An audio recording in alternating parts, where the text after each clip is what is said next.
প্রত্যেক ভিউয়ার্সকে আমার চ্যানেলে স্বাগত জানিয়ে আমি মমতা ঘোষ আমার আজকের আলোচ্য বিষয় নর্মাল সাইকেল অফ ইরোশন বা স্বাভাবিক ক্ষয়চক্রের ধারণা উপস্থাপন করছি।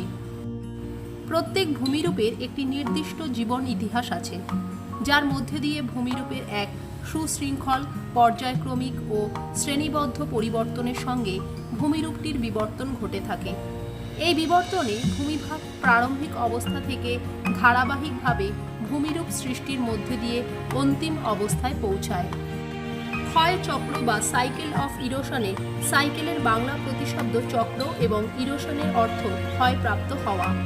ভূ আলোড়নের ফলে সমুদ্রগর্ভ থেকে উত্থিত ভূভাগ বিভিন্ন প্রাকৃতিক শক্তি যেমন নদী, বায়ু, হিমবাহ দ্বারা ক্ষয়প্রাপ্ত হয়ে সমপ্রায় ভূমিতে পরিণত হয়।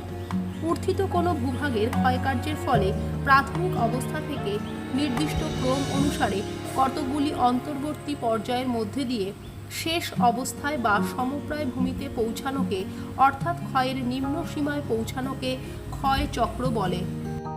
স্বাভাবিক ক্ষয়চক্র বা নর্মাল সাইকেল অফ ইরোশনের ধারণাটি সর্বপ্রথম প্রবর্তন করেন আমেরিকান ভূগোলবিদ উইলিয়াম মরিস ডেভিস। তিনি 1884 থেকে 1899 সালের মধ্যে তার ক্ষয়চক্রের মডেলটির বিকাশ ঘটান। তার এই মতবাদটি ঢাল হ্রাস মতবাদ বা স্লোপ ডিক্লেইন থিওরি নামে পরিচিত। ডেভিস ভৌগোলিক ক্ষয়চক্রের যে সংজ্ঞা দিয়েছেন তা হল, geographical cycle is that period of time in which an uplifted land area through weathering and erosion is converted into a plain surface without any characteristics.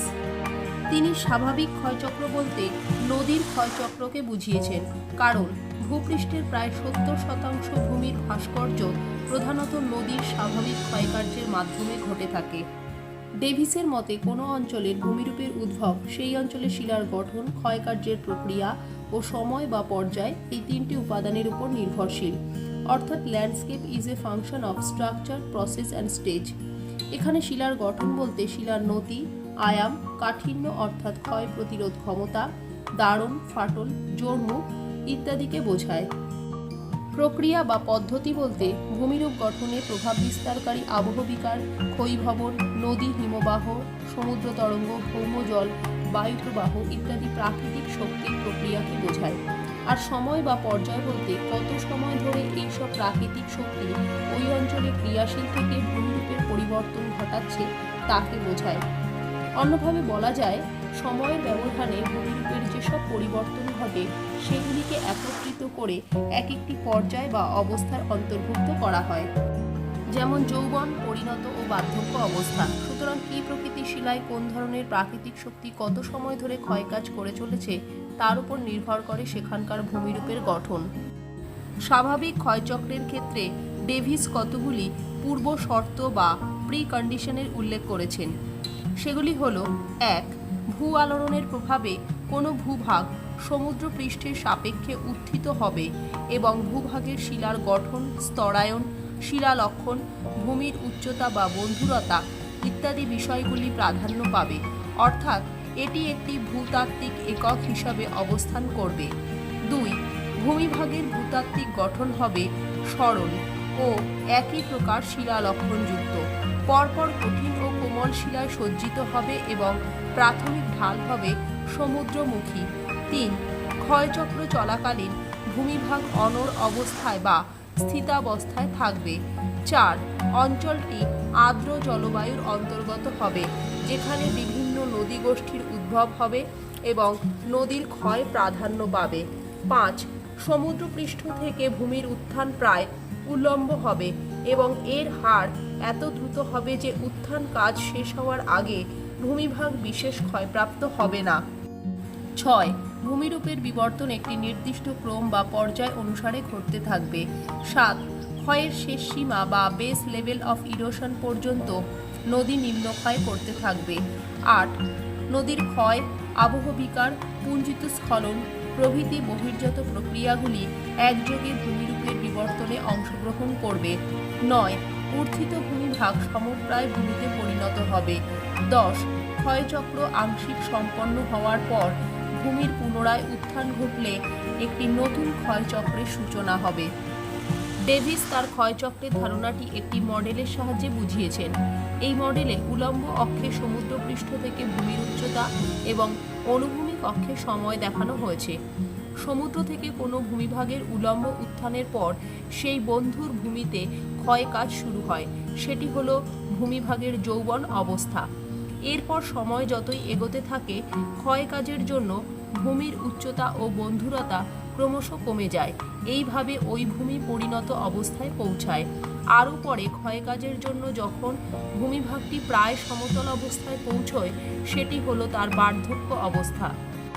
ডব্লিউ.এম. ডেভিসের স্বাভাবিক ক্ষয়চক্র মতবাদটি বদ্ধ প্রণালীর ধারণার উপর প্রতিষ্ঠিত। বদ্ধ প্রণালী বলতে সেই সকল প্রণালীকে বোঝায় যেখানে প্রণালীর মধ্যে শক্তি বা পদার্থের সংযোজন বা নির্গমন হয় না, তবে প্রণালীর ভেতর থেকে বা বাইরে থেকে শক্তির আদান প্রদান ঘটে থাকে। ডেভিসের এই ধারণা অনুযায়ী কোনো ভূমিভাগের দ্রুত উত্থানের পর তার মধ্যে এক স্থিতিশক্তি সঞ্চিত হয়। ভূপৃষ্ঠের ওপর অবস্থিত কোনো ভূমিরূপের এই সম্ভাব্য স্থিতিশক্তি নির্ভর করে এই ভূমিরূপটির নিজস্ব ভর, ভূমিরূপটির উপর প্রযুক্ত মাধ্যাকর্ষণ শক্তি এবং তার উচ্চতার ওপর। ডেভিসের মতে এই সম্ভাব্য স্থিতিশক্তি হল প্রণালীর শক্তির প্রধান উৎস, আর এই স্থিতিশক্তি রূপান্তরিত হয়ে সৃষ্ট গতিশক্তি বা কাইনেটিক এনার্জির প্রভাবেই নদী, নালা, বায়ু, হিমবাহের কার্যের মাধ্যমে ক্ষয়, বহন ও সঞ্চয় ইত্যাদি ক্রিয়াগুলি সক্রিয় হয় এবং ভূমিরূপ ক্রমাগত বিবর্তিত হতে থাকে। ফলে প্রাথমিক স্থিতিশক্তির পরিমাণ ক্রমশ হ্রাস পায়। ভূমিরূপ বিবর্তনের শেষ পর্যায়ে যখন ভূমিরূপটি একটি নিম্নভূমি বা সমপ্রায় ভূমিতে পরিণত হয়, তখন তার উপর স্থিতিশক্তি সমভাবে বণ্টিত হয়, কারণ এক্ষেত্রে ভূমির উচ্চতা হ্রাসের সঙ্গে সঙ্গে ভূমিরূপটির ভর ও মাধ্যাকর্ষণ শক্তি হ্রাস পায়। ডেভিসের স্বাভাবিক ক্ষয়চক্র ধারণা অনুসারে প্রতিটি ভূমিভাগের ক্ষয় একটি ধারাবাহিক ও স্বাভাবিক প্রক্রিয়া। উত্থানের পর থেকে যতক্ষণ পর্যন্ত না ভূমিভাগটি সমুদ্রপৃষ্ঠের উচ্চতায় পৌঁছয়, ততক্ষণ ক্ষয়কার্য চলতেই থাকে। যে কোনো ভূমিভাগ এই ক্ষয়চক্রের কোন পর্যায়ে আছে তা বোঝার জন্য ভূমিরূপের বৈশিষ্ট্য অনুসারে একটি পূর্ণ ক্ষয়চক্রকে 3টি অবস্থা বা পর্যায়ে ভাগ করা যায়। আমরা একে একে সেই পর্যায় বা অবস্থাগুলি জেনে নেব। প্রথমেই জেনে নেব যৌবন অবস্থা। সহজাত বন্ধুরতা নিয়ে একটি ভূমিভাগ সমুদ্র থেকে উত্থিত হয়। সেই উত্থান পর্ব শেষ হওয়ার পরেই শুরু হয় ভূমিভাগটির যৌবন অবস্থা এবং তখন নদীর দ্বারা ক্ষয়কার্য শুরু হয়ে যায়। যৌবন অবস্থায় ভূমিরূপের যে বিশেষ বৈশিষ্ট্যগুলি লক্ষ্য করা যায় তা হল, এই পর্যায়ে প্রথমেই ভূমির প্রারম্ভিক ঢাল অনুযায়ী কয়েকটি অনুগামী নদী ও উপনদীর সৃষ্টি হয়। উপনদীগুলি মস্তক্ষয়ের মাধ্যমে প্রসারিত হয় ও বৃক্ষরূপী নদী ব্যবস্থা গড়ে তোলে। সমুদ্রপৃষ্ঠ থেকে ভূমির উচ্চতা সবচেয়ে বেশি হওয়ায় নদী নিম্ন ক্ষয়ের মাধ্যমে উপত্যকাকে গভীর করে ও সংকীর্ণ ভি আকৃতির উপত্যকা গঠন করে। এই পর্যায়ে প্লাবনভূমি সাধারণত সৃষ্টি হয় না, তবে প্রধান নদী উপত্যকায় প্লাবনভূমি থাকতেও পারে। নদীর দুই পাড় অত্যন্ত খাড়া হয়। দুটি অনুগামী নদীর মধ্যবর্তী অঞ্চল প্রশস্ত থাকে। এই অংশে জলনিকাশি ব্যবস্থা তেমন উন্নত নয় বলে হ্রদ, জলাভূমি ইত্যাদি কখনো কখনো গড়ে ওঠে। পর্যায়ক্রমে কঠিন ও কোমল শিলাস্তরের অবস্থানের জন্য প্রধান নদী বরাবর জলপ্রপাত সৃষ্টি হয়। পরিণত অবস্থা লাভের পূর্বে জলপ্রপাত অন্তর্হিত হয় ও নদীবক্ষ পর্যায়িত বা গ্রেডেড অবস্থায় আসে। দুটি নদীর মধ্যবর্তী বিস্তীর্ণ অংশ নদীর গভীরীকরণ ও প্রশস্তকরণের জন্য ক্রমশ সংকীর্ণ ও তীক্ষ্ণ হতে থাকে। এই পর্যায়ের শেষ অবস্থায় তীক্ষ্ণ জলবিভাজিকার শীর্ষদেশে আদিশিলার অস্তিত্ব লক্ষ্য করা যায়। যৌবনে নদীবাহিত বোল্ডার অবঘর্ষ প্রক্রিয়ায় নদীগর্ভে মন্থকূপের সৃষ্টি করে, ফলে নদীখাত দ্রুত ক্ষয়প্রাপ্ত হয়। নদীর নিম্নক্ষয়ের কারণে শৈলশিরার শীর্ষদেশ ও উপত্যকার তলদেশের মধ্যে আপেক্ষিক উচ্চতা বৃদ্ধি পায়। যৌবন অবস্থার শেষে ভূমিভাগটি থেকে যখন তার উত্থিত হওয়ার সময়কার সব চিহ্নই মুছে যায়, তখন শুরু হয় পরিণত বা পৌঢ় অবস্থা। এ সময়ে জলবিভাজিকাগুলির মস্তক অংশ তীক্ষ্ণ হয়। এই অবস্থায় নদী উপত্যকা অঞ্চলে যে বৈশিষ্ট্যগুলি দেখা যায় তা হল, পরিণত অবস্থায় জলবিভাজিকাগুলির শীর্ষদেশ সুতীক্ষ্ণ হয়, মস্তক্ষয়ের মাধ্যমে উপত্যকার বিস্তৃতি ঘটে এবং নিম্নস্থ শিলাস্তরের সঙ্গে নদীর সামঞ্জস্য বিধান সুসম্পন্ন হয়। সেই সঙ্গে নদীর জলবিন্যাস সুপ্রতিষ্ঠিত হয়। পরিণত অবস্থার প্রথম ভাগে সম্ভাব্য স্থানীয় উচ্চতা সবচেয়ে বেশি থাকে। পরিণত অবস্থায় ঢাল মসৃণতা লাভ করায় পূর্বেকার জলপ্রপাত, হ্রদ, জলাশয় প্রভৃতি অন্তর্হিত হয়। প্লাবনভূমি উপত্যকার অধিকাংশ স্থান জুড়ে বিস্তৃত থাকে। প্লাবনভূমির প্রশস্ততার জন্য নদীবাঁকের বিস্তার বেশি হয় এবং সহজেই তারা প্লাবনভূমিতে তাদের স্থান পরিবর্তন করতে পারে। এই অবস্থায় নদীবাঁকের দৈর্ঘ্য উপত্যকার আড়াআড়ি দৈর্ঘ্য অপেক্ষা কম হয়। প্রধান নদীর অনুদৈর্ঘ্য ঢাল ভারসাম্য স্তরে বা প্রোফাইল অব ইকুইলিব্রিয়ামে পৌঁছায়, তবে উপনদীগুলি পর্যায়িত অবস্থায় নাও আসতে পারে। পরিণত অবস্থায় ভূমির ব্যবচ্ছিন্নতার মাত্রা সবচেয়ে বেশি হয়, ফলে ঢালু ভূমির উপস্থিতি উপত্যকা ও উচ্চভূমির চেয়ে বেশি হয়ে থাকে।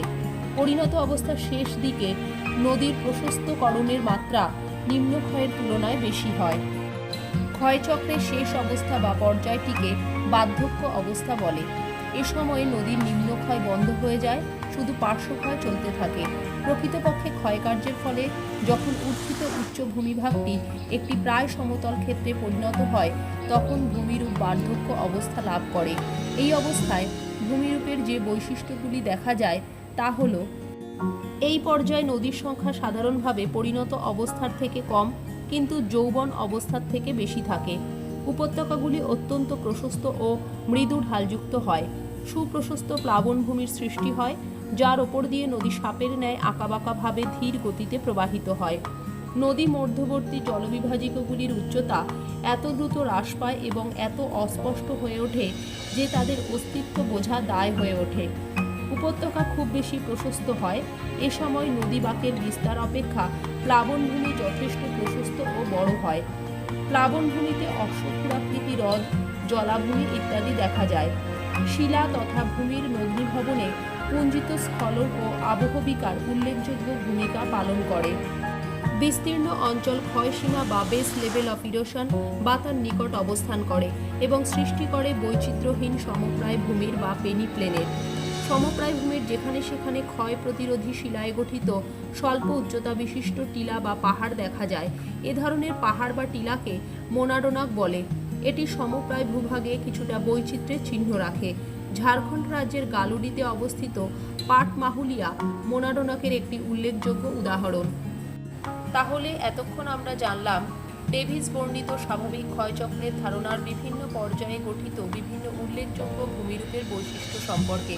তবে ডেভিস প্রবর্তিত এই ক্ষয়চক্রের ধারণাটিও নানাভাবে সমালোচিত হয়েছে। ডেভিসের ক্ষয়চক্র ধারণাটিকে পেঙ্ক, হ্যাক, কিং, ক্রিকমে প্রমুখ ভূবিজ্ঞানী নানা দৃষ্টিকোণ থেকে সমালোচনা করেছেন। ডেভিস তার তত্ত্বে ভূমিভাগের দ্রুত প্রাথমিক উত্থানের কথা বলেছেন। পেঙ্কের মতে ভূমিভাগের প্রাথমিক উত্থান দ্রুত হয় না, অত্যন্ত ধীর গতিতে হয়।